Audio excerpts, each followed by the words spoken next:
the different automation tools at the different phases of the life cycle of a DevOps.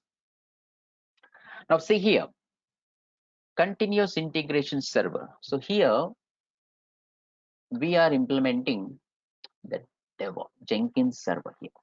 Okay, Jenkins is an open source now. Jenkins server we are using here.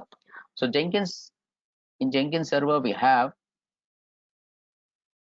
going to be configuring the jobs. Okay, and it consisting of around 2,500 plus plugins are available.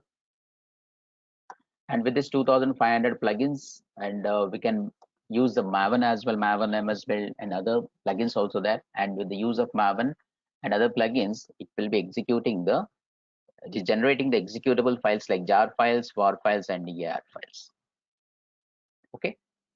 So here what it will do is, the way how we are going to be configuring the job in the Jenkins server, at the regular periodic intervals of time, it will be automatically connecting. So it will be automatically connecting to your source code management, and it fetches the latest code. Okay, it fetches the latest code. It fetches the latest code from the GitHub server.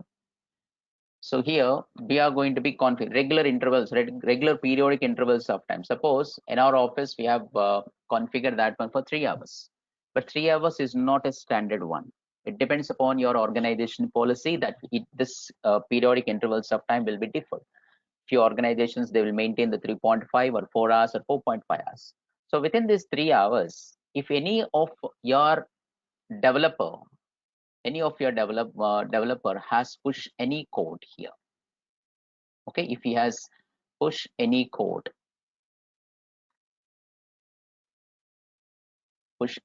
here, so that latest file will be pulled into your Jenkins server. This latest code will be pulled into this Jenkins server, and here it is going to be compile, integrate, and test your application. And here if it is application is getting tested, then it will be deploying into your testing server. Okay, so here JUnit testing will be conducting within this Maven. Okay, so once this application has generated this jar file is going to be deploying into your testing server. So when it is deploying into your testing server, so here they are using the testing and QA people, they are using the Selenium tool to test your application. Once the application is getting tested, so then it will be deploying into a SIT, and then it will be deploying into your pre-production, and after that it will be deploying into your production server. And here when it is deploying from one server to the another server, they used to be sending some artifacts. Okay, artifacts we are sending. So what is mean by artifacts? See here, it is sending your code, they're calling it as code, configuration, and environment.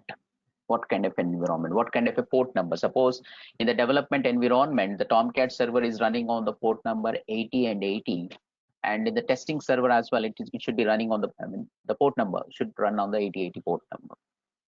So suppose the versions also, suppose in the development the Tomcat server 8.5 has been installed, and in the testing server, if Tomcat server is 7.9, if it has been installed, so there might be a problem, might be issues. That means if there is no consistency in the versions, what happens?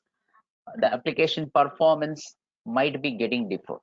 So to avoid that kind of a thing, we should be maintaining the consistency in all these servers when we are working with it. So these are all things will be taken care by this artifacts when we are supplying from one environment to the other environment when we are deploying our jar files or application. Fine. So here there are different tools we are using. We are making this one completely automated.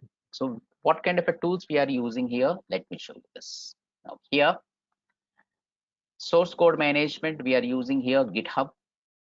Right guys, here we are using the GitHub.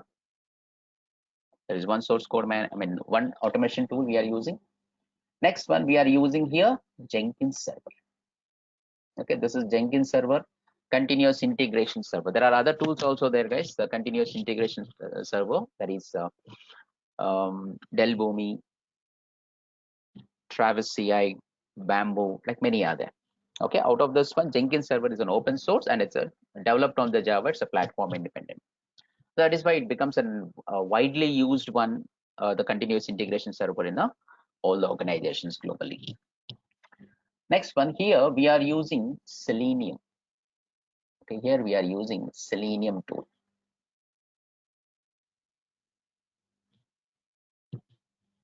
And next one, a load balancer we are using here to improvise, because n number of systems we are going to be checking your application. So you are using Vagrant tool. And in the production server, in this pre-production server, we are using the configuration configuration. Application will be deployed into the n number of servers. Okay, so here we are using the configuration management tools like Chef, Ansible, and Puppet.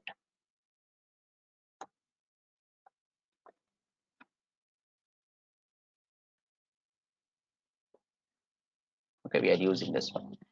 And deployment of your application into the production servers, we are using here Docker.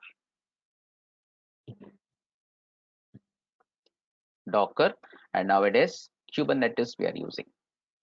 Kubernetes, we are also calling this one as K8s. You're also calling this one as K8s. So here, with the cluster concept, we are going to be deploying your application into your production server without any issue within reducing the risk of your outages. So this is how we are making implementation of the different automation tools and improvises the process. With this implementation of the process, what happens here is we are deploying your application and sending the release cycles to the client at very frequently. Earlier, before DevOps implementation, we used to be sending the release cycles to the client. Once in 4 months or 6 months. That is why in those days we used to be developing it is taking a long time to be developing the application, delivering the application to the client. But now it's not like that. We are sending release cycles to the client once in 2 weeks or 4 weeks of time. So he can able to see the output of the application which he's going to be launching in the next month. Okay, so this is how implementation of the different automation tools at the different stages we are implementing and testing your application. Let us think about your developer. He's developing the testing the application here with one system. Okay, here he is using, might be he's testing the application at his unit testing will be conducting in only laptop using 1 or 2 systems, right? Not more than that. And here and the continuous integration server and the testing server, it is going to be integrating, and here testing that application is taking around 5 systems. Okay, and here he's going to be testing the application on 10 systems. We can say 10 systems, or VMs also we can call it. It's the right terminology.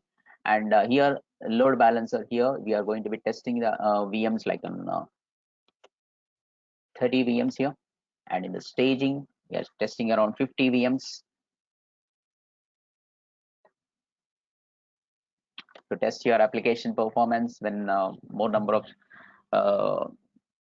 the application is launched in the 50 VMs, how the application is performing when application is running at a time on the 50 VMs. So in the real time, getting into your more than 200 plus systems, we are going to be testing. So this is how we are going to be making our process automated. So what we have achieved with this process is, earlier we used to be done all these activities in our project application development and deployment. It is taking manually, we used to be done.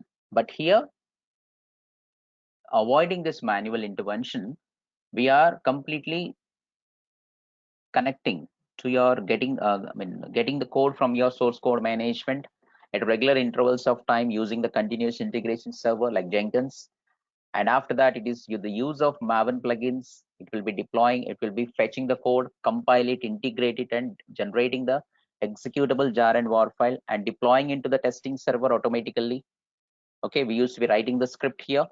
Okay, Jenkins file. And with this implementation, it is directly deploying into your testing server, and the testing server, the Selenium, the QA people going to be test that application using the Selenium tool. And after that, it will be deploying into the SIT server using the Vagrant tool. We are going to be deploying and using this Vagrant. We can virtually creating the n number of systems and deploying this application and testing that application when by implementing the more load balance on that systems, on those VMs. We test the performance of their application. Earlier, we should have when a physical systems 30 VMs means we should have the 30 physical laptops or the desktop should have, but here it is not like that. If you have the good configuration, we have a good memory, RAM memory is there, and if you have the good hardware is there, then you can virtual systems 30 VMs we can creating in your using your VMware and hypervisor softwares and Oracle VirtualBox we have. In that VMs we are creating and installing that application and test that application. Like that, we are implementing in the number